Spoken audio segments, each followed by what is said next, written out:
हाथरस भगदड़ कांड को हुए आज 8 दिन हो रहे हैं, लेकिन अब तक एक सवाल बना हुआ है कि हाथरस में हुई 121 मौतों का असली गुनहगार और असली जिम्मेदार कौन है। बाबा नारायण साकार हरि अभी भी अंडरग्राउंड है, उसके 11 सेवादार गिरफ्तार किए जा चुके हैं और इस बीच हाथरस भगदड़ कांड की जांच करने वाली एसआईटी ने अपनी 300 पन्नों की रिपोर्ट सबमिट कर दी है। रिपोर्ट में थोड़ी देर में ये सीएम योगी आदित्यनाथ को सौंप दी जाएगी और रिपोर्ट ही देखने के बाद योगी आदित्यनाथ हाथरस कांड में लापरवाही के जिम्मेदार अधिकारियों और सरकारी कर्मचारियों के खिलाफ भी एक्शन ले सकते हैं। हाथरस पर एसआईटी ने जो रिपोर्ट सौंपी है उसमें अफसरों और लोकल प्रशासन की लापरवाही को लेकर बड़ा खुलासा हुआ है। सूत्रों के मुताबिक क्राउड मैनेजमेंट का पर्याप्त इंतजाम न होने की वजह से स्थानीय प्रशासन पर गाज गिर सकती है। 2 सदस्यीय कमेटी ने आयोजकों को हादसे का दोषी पाया है। हालांकि रिपोर्ट में फिलहाल भोले बाबा का किसी गलती का जिक्र अभी तक नहीं किया गया है।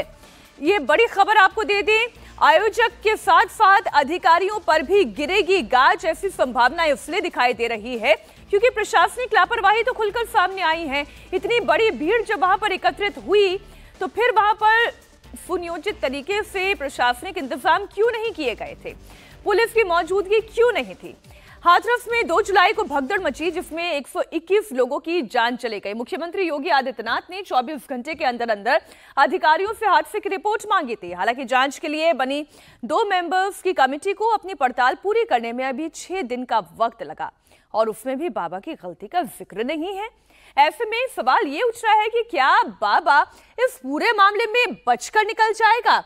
रिपोर्ट पढ़ने के बाद सीएम योगी सूरजपाल पर क्या एक्शन लेंगे, सवाल इसे लेकर भी बना हुआ है। मौत की जो भगदड़ हुई है वो आखिर शुरू कहां से हुई, ट्रिगर कहां से हुई, ऐसी क्या बातें वहां पर कही गई, ऐसी क्या व्यवस्था वहां पर थी जिसकी वजह से, या कहें कि अव्यवस्था थी जिसकी वजह से इतना बड़ा कांड हो गया, ये बड़ा सवाल है। एसआईटी की रिपोर्ट में क्या है आपको बता दें। हाथरस भगदड़ कांड की वो रिपोर्ट जो 6 दिन की जांच के बाद मुख्यमंत्री योगी आदित्यनाथ को सबमिट कर दी गई है, उसमें इस पूरे कार्यक्रम के आयोजकों को जिम्मेदार ठहराया गया है। हादसे के जिम्मेदार सत्संग के आयोजक हैं। हैरानी की बात यह है कि भोले बाबा की किसी गलती का कोई जिक्र नहीं किया गया है।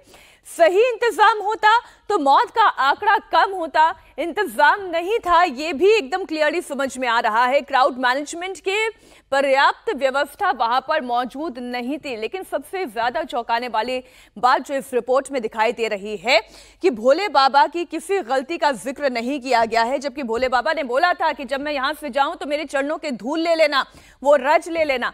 इसलिए सवाल ये खड़ा होता है कि ऐसी बड़ी बड़ी बातें करने वाला भोले बाबा इस मामले में क्या बचकर निकल जाएगा। 121 मौत का गुनहगार क्या वो खुद नहीं है।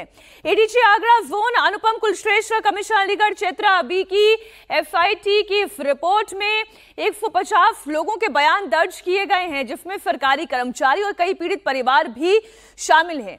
आयोजन की शर्तों के अनुपालन की भी जांच की गई है।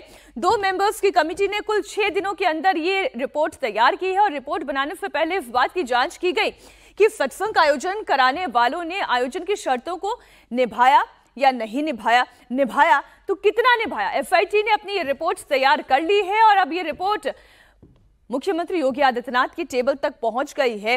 एक एक करके और खुलासे सामने होते रहेंगे।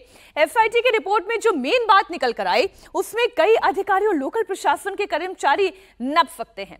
रिपोर्ट में लोकल प्रशासन पर सवाल उठे हैं कि कैसे इतनी भीड़ के बाद भी उन्होंने उसके मुताबिक इंतजाम नहीं किए। अव्वल तो पहले तो जानकारी ही ये दी गई थी कि 80,000 लोग वहां पर एकत्रित होंगे और लाखों की संख्या में लोगों की मौजूदगी थी। क्यों नहीं, जब लोग बढ़ रहे थे तो फिर प्रशासन को इत्तला की गई कि यहां पर लोगों की भीड़ बढ़ रही है, आप समुचित व्यवस्था करवाएं। सवाल ये भी, लापरवाही बरतने के लिए अधिकारियों और कर्मचारियों पर बड़ी कार्रवाई हो सकती है। रिपोर्ट के परीक्षण के बाद दोषी पाए गए अफसर कर्मचारियों के खिलाफ कार्रवाई की जा सकती है।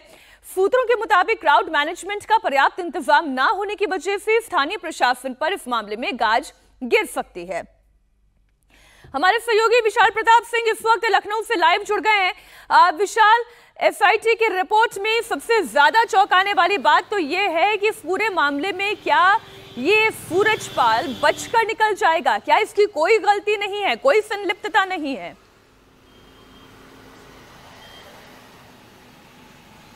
देखिए मीनाक्षी, ये वाकई में बड़ा सवाल है और अहम सवाल है, क्योंकि ये एसआईटी की रिपोर्ट है जिसको कि शुरुआती दिनों में बनाया गया है। ये माना जाना चाहिए कि जो न्यायिक आयोग की रिपोर्ट है जिसको कि बनाने में 2 महीने का वक्त लगेगा, उसकी रिपोर्ट को भी हम लोग को देखना पड़ेगा। लेकिन जिस तरीके की मौके पर उदासीनता दिखाई गई अफसरों द्वारा, लोकल प्रशासन द्वारा, वो अपने आप में काफ़ी चौंकाने वाली है। और स्टैंडर्ड प्रोटोकॉल्स का जिसमें जिक्र किया गया है एसआईटी रिपोर्ट में कि उसको भी राज्य सरकार को एक बार फिर से मंथन करने की ज़रूरत है, क्योंकि ये बात बिल्कुल सामने आई थी कि जिस तरीके से भोले बाबा के जो लोग थे, जो आयोजक थे, उन्होंने स्थानीय पुलिस को और स्थानीय प्रशासन को उस पर्टिकुलर पेरिफेरी में अंदर नहीं आने दिया था, अनुमति नहीं दी थी, जहां पर सुरक्षा के इंतजामों की दावा किया गया था कि भोले बाबा की जो टीम है, आयोजक जो है वो संभाल रहे हैं। तो ऐसे में प्रशासन और पुलिस ने सख्ती क्यों नहीं दिखाई कि वो अंदर भी जाएंगे, अंदर भी चीजों को चेक करेंगे। और चूंकि 80,000 लोगों की परमिशन मांगी गई थी और वहां मौके पर 2.5 लाख से ज्यादा लोग हैं, तो ऐसे में प्रशासन की उदासीनता है,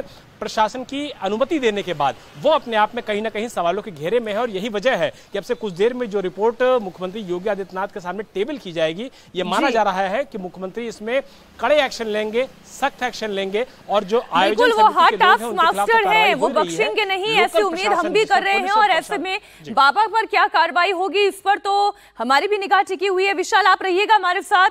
हाथरस कांड पर पुलिस का एक्शन जारी है। पुलिस ने बाबा के 2 और सेवादारों को इस मामले में पकड़ लिया है। इसके साथ ही हाथरस मामले में अब गिरफ्तार आरोपियों की संख्या अब 11 तक जा पहुंची है। जिन सेवादारों को अरेस्ट किया गया है, आइए उनके नाम आपको बता दें। दुर्वेश, जो कि मैनपुरी का रहने वाला है, उसे गिरफ्तार किया गया।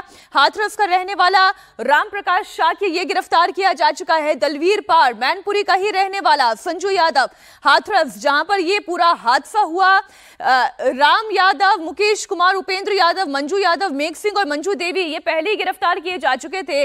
लेकिन उसके बाद कुछ और गिरफ्तारियां हुई है। और मुख्य सेवादार जिसने ये पूरा आयोजन करवाया था, जिसका नाम है देव प्रकाश मधुकर, ये गिरफ्तार किया जा चुका है। इसलिए अब गिरफ्तार किए गए सेवादार और आरोपियों की संख्या अब कुल मिलाकर 11 हो चुकी है। हाथरस कांड के आरोपियों को पकड़ने के लिए पुलिस ताबड़तोड़ दबिश दे रही है। मैंने आपको जानकारी दी, इस मामले में मुख्य आरोपी समेत 11 लोग गिरफ्तार किए जा चुके हैं। लेकिन अभी तक इस पूरे मामले में क्या क्या और अपडेट है वो आपके सामने रख दूं। अब तक बाबा के 11 सेवादार गिरफ्तार हुए हैं। मुख्य आरोपी मधुकर अरेस्ट किया जा चुका है, जिसने हाथरस में ये पूरा आयोजन करवाया था। सूरजपाल पर अभी तक कोई भी केस दर्ज नहीं किया गया है, एफआईआर में उसका नाम नहीं है। न्यायिक आयोग के सामने चश्मदीदों के बयान बाकायदा दर्ज कराए गए। वो तमाम लोग जो वहां पर मौजूद थे, जो इस सत्संग को अटेंड करने पहुंचे थे, उन्होंने क्या देखा, क्या कमी थी, क्योंकि अब तो जहरीले स्प्रे वाली बात भी हो रही है।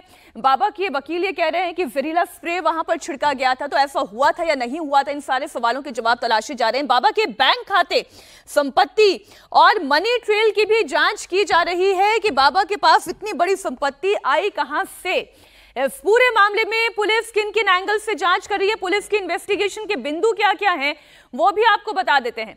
बाबा को पहले तो कहां कहां से फंडिंग होती है, ये पता लगाने के लिए बैंक खातों की जांच की जा रही है।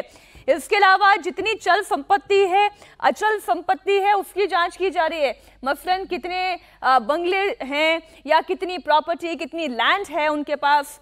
मनी ट्रेल यानी कहां से पैसा आ रहा है, कहां पैसा जा रहा है, कितने बड़े अमाउंट में ये घूम रहा है पैसा, उसकी जांच की जा रही है।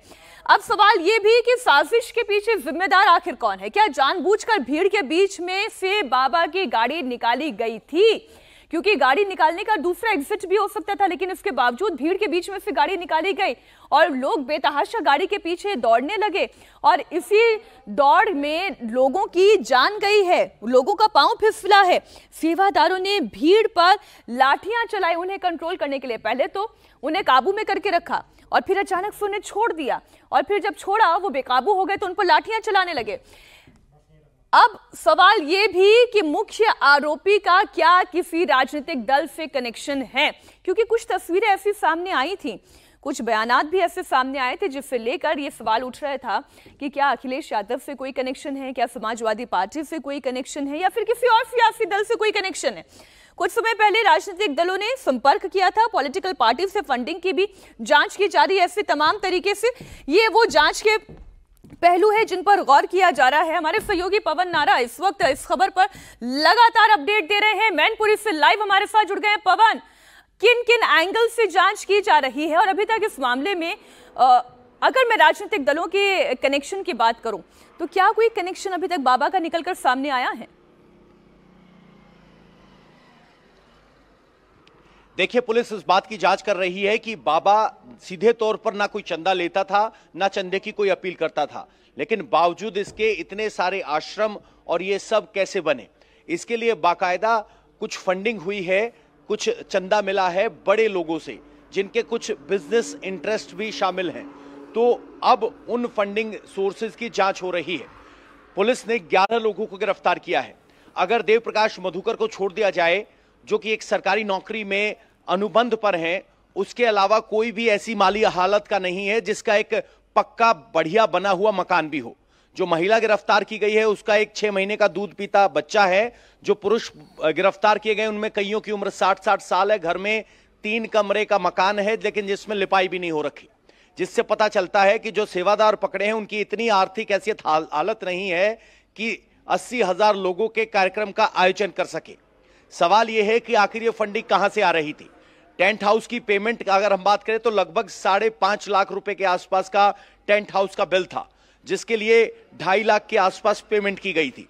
तो अब पुलिस खंगाल रही है कि अगर बाबा के भक्त निर्धन हैं, गरीब हैं, बिल्कुल बहुत बड़ी जानकारी इस वक्त पवन आप दे रहे हैं कि इतने बड़े आयोजन हो जाएं और एक पैसे का ट्रेल अभी तक क्योंकि सामने नहीं आया, तो ये नहीं पता चल पा रहा है कि ये फंडिंग कहां से हो रही थी, कौन किसके लिए ये फंडिंग कर रहा था। बहुत शुक्रिया पवन, पूरी जानकारी के लिए आपका। आप लगातार नजर बनाए रखिए, आगे भी आपसे अपडेट हम लेते रहेंगे।